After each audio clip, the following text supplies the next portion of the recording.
Assalamualaikum warahmatullahi wabarakatuh. Apa kabar anak-anak? Semoga kita semua sehat dan selalu dalam lindungan Allah Subhanahu wa Ta'ala ya.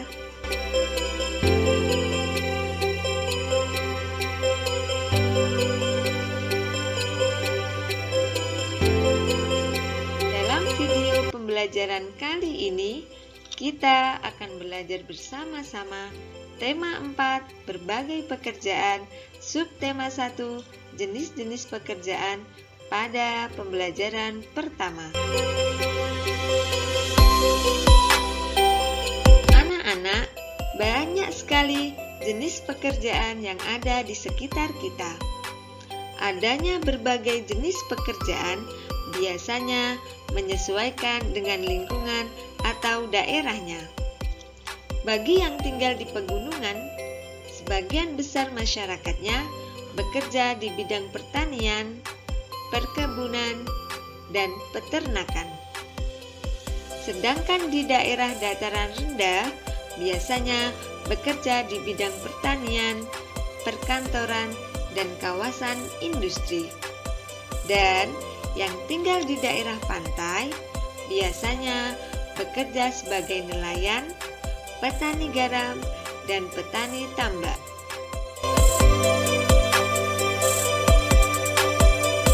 Guna untuk mengetahui jenis-jenis pekerjaan, marilah kita pelajari lebih lanjut ya. Nah, anak-anak, apa itu pekerjaan? Pekerjaan dalam arti luas adalah aktivitas utama yang dilakukan oleh manusia. Dalam arti sempit, istilah pekerjaan digunakan untuk suatu tugas atau kerja yang menghasilkan uang bagi seseorang. Dalam pembicaraan sehari-hari, istilah ini sering dianggap sinonim dengan profesi. Anak-anak, jenis pekerjaan itu dibagi menjadi dua. Yang pertama, menghasilkan barang, dan yang kedua, menghasilkan jasa. Anak-anak, dapatkah kalian memberikan contoh pekerjaan yang menghasilkan barang? Nah, contoh pekerjaan yang menghasilkan barang adalah petani, nelayan, peternak, dan koki.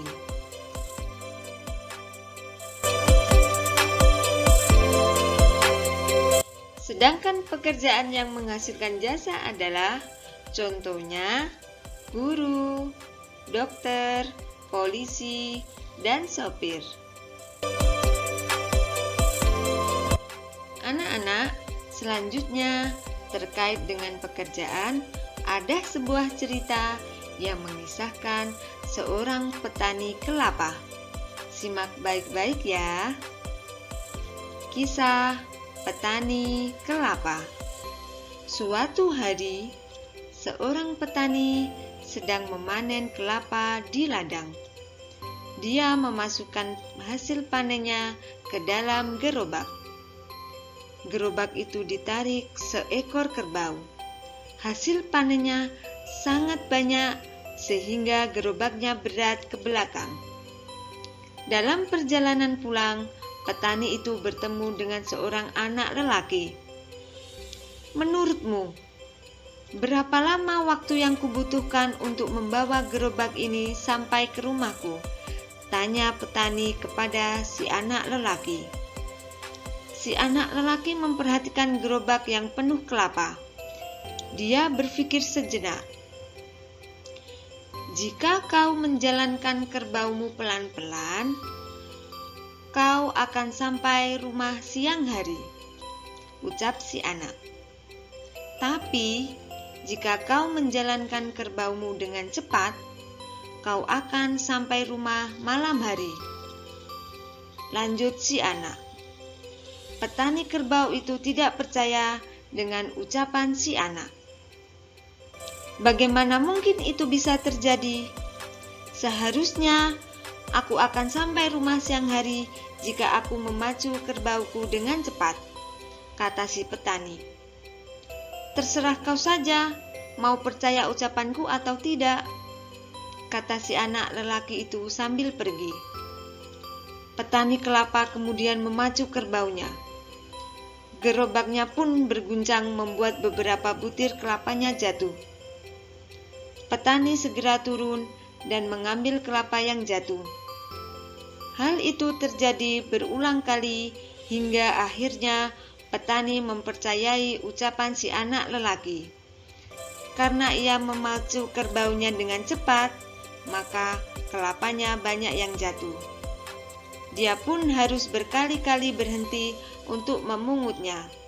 Itulah yang membuatnya perjalanan menjadi lama. Nah, anak-anakku, unsur pembangun di dalam cerita di atas adalah yang pertama, tema. Dalam sebuah cerita, tema adalah ruh atau nyawa dari setiap karya. Atau dengan kata lain, tema adalah ide atau gagasan dasar yang melatar belakangi keseluruhan cerita. Unsur yang kedua adalah tokoh. Tokoh ini adalah salah satu bagian yang wajib ada dalam sebuah cerita. Tokoh merupakan pelaku atau orang yang terlibat di dalam cerita. Yang ketiga adalah alur atau plot.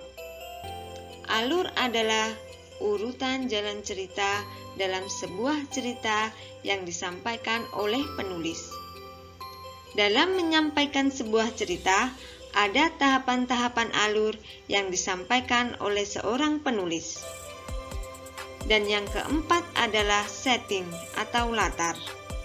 Setting atau latar ini mengacu pada waktu, suasana, dan tempat terjadinya cerita tersebut. Jadi, latar akan memberikan persepsi konkret pada cerita ya. Kemudian yang terakhir adalah sudut pandang. Sudut pandang adalah strategi yang digunakan oleh pengarang untuk menyampaikan ceritanya. Baik itu sebagai orang pertama, orang kedua, maupun orang ketiga.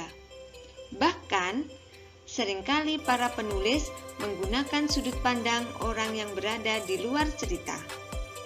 Nah, anak-anak, berdasarkan cerita yang kita ceritakan tadi, maka didapatkan unsur pembangun dalam cerita, tema, pertanian, tokoh, petani kelapa dan anak lelaki, alur, maju, setting, waktu pagi, tempat, di ladang dan di jalan, sudut pandangnya adalah orang pertama.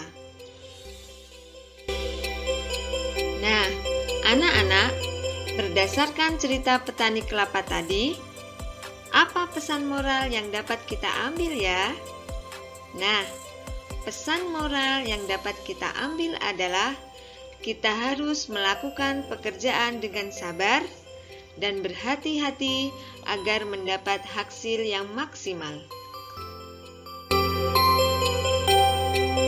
Anak-anak, setiap pekerjaan mempunyai kriteria tertentu sesuai dengan jenis sumber daya alam yang dikelola dan dimanfaatkan. Berdasarkan jenisnya, sumber daya alam terdiri atas yang pertama adalah sumber daya alam hayati dan yang kedua adalah sumber daya alam non-hayati. Sumber daya alam hayati adalah sumber daya alam yang berasal dari makhluk hidup atau yang berkaitan dengan tumbuhan dan hewan. Sedangkan sumber daya alam non-hayati adalah sumber daya alam yang bukan berasal dari makhluk hidup. Contohnya, sinar matahari, udara, air, dan tanah. Berdasarkan sifatnya, sumber daya alam dibagi menjadi dua, yaitu sumber daya alam yang dapat diperbaharui dan sumber daya alam yang tidak dapat diperbaharui. Sumber daya alam yang dapat diperbarui adalah sumber daya alam yang memiliki sifat dapat pulih kembali. Dengan sifat tersebut, sumber daya alam ini dapat terus-menerus digunakan dan tidak akan pernah habis.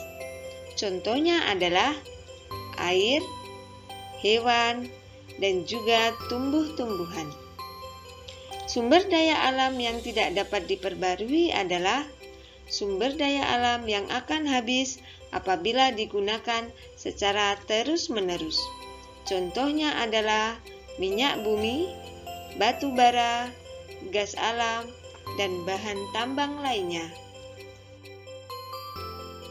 Nah, anak-anak, negeri kita adalah negeri yang kaya akan sumber daya alam.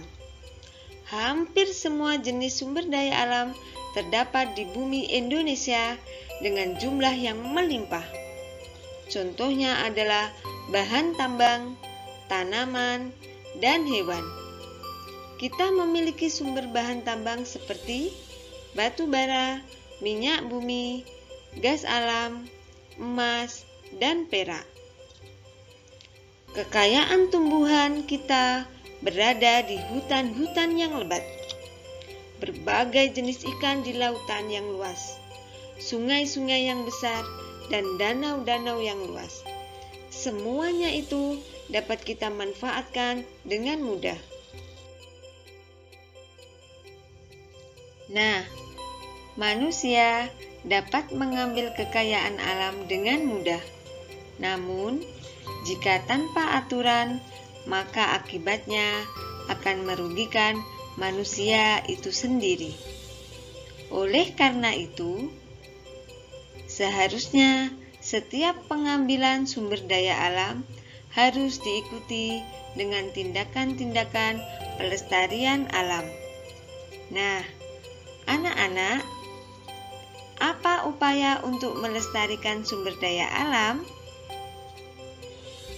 Upaya untuk melestarikan sumber daya alam adalah menjaga kebersihan lingkungan, mendaur ulang barang-barang bekas, menjaga kesuburan tanah dengan tidak membuang sampah sembarangan, kemudian menanam tanaman, dan juga reboisasi. Sumber daya alam yang ada di bumi kita ini memang dikaruniakan oleh Allah Subhanahu wa Ta'ala untuk kita sebagai manusia. Akan tetapi, kita harus bijaksana dalam mengambil dan memanfaatkannya. Jika hal itu tidak dilakukan, maka akan timbul bencana yang mengancam kehidupan manusia itu sendiri. Nah, anak-anak, demikian video pembelajaran kita kali ini. Semoga bermanfaat. Sampai jumpa lagi ya. Wassalamualaikum warahmatullahi wabarakatuh.